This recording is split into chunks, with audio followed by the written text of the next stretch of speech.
जनाब deputy speaker, बहुत शुक्रिया।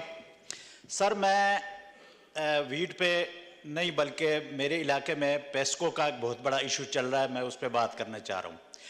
सर, मेरा हल्का NA1 चतराल, वहाँ पे दो इदारे। इस वक्त वो कल कर लीजिएगा। आप इस वक्त वीट पे बोल रहे हैं या फिर हम आपके जो सर वीट पे मैं सिर्फ ये गुजारिश करना चाह रहा हूँ सर। जी बोले। मैं वीट पे सिर्फ ये गुजारिश करना चाह रहा हूँ कि मैटर कॉमन सेंस की बात है। इस मुल्क में जो भी गरीब से रिलेटेड जो भी मामला है उसमें कमीशन खोरी होती है। बिजली के प्रोजेक्ट्स लगाए गए, कैपेसिटी की बुनियाद पर उनको पेमेंट दी जाती है। वो मुल्क, मेरे डिस्ट्रिक्ट में आप 15,000 मेगावाट पैदा कर सकते हैं चतराल में, लेकिन यहाँ के IPP के जरिए कौम को लूटा जा रहा है। गंदम में भी यही हुआ है कमीशन खोरी के लिए। उस वक्त जब यहाँ पे फसल तैयार हो रही थी तो वहाँ से गंदम मंगवाना, ये कौन सा मंतिक है, कौन सी कॉमन सेंस की बात है?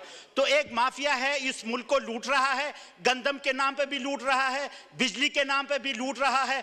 तो अब इनको एक्सपोज होना चाहिए। अब सबसे बड़ी बात, कल आपने सर मिस्टर डिप्टी स्पीकर, आपने कल कहा कि यहाँ पे मिनिस्टर को आज मौजूद होना चाहिए था, लेकिन कितनी बदकिस्मती की बात है कि मिनिस्टर साहब आज भी मौजूद नहीं है। कौन जवाब देगा इन सवालों का कि वीट पर इतना बड़ा क्राइसिस, किसान मर रहा है, उसको उसकी फसल की कीमत नहीं मिल रही, उधर से कमीशन के लिए लाखों टन जो है बाहर से मंगवाया जा रहा है और जवाब देने के लिए गवर्नमेंट का एक बंदा भी मौजूद नहीं है।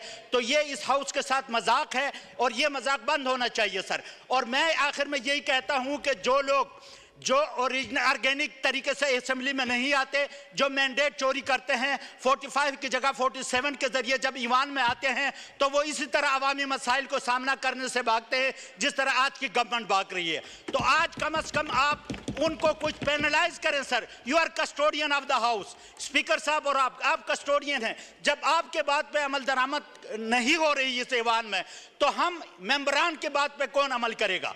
तो मैं आपसे गुजारिश ये कर रहा हूं कि कम से कम उन मिनिस्टर्स को यहां पे मौजूद करना आपकी रिस्पांसिबिलिटी भी है। और आपने कहा इखलाकी तौर पर उनको यहां होना चाहिए था, लेकिन आज उनका यहां नहीं होना, मेरे ख्याल में ये हमारे जो ईवान की प्रिविलेज है उसकी भी वो नफी कर रहे हैं।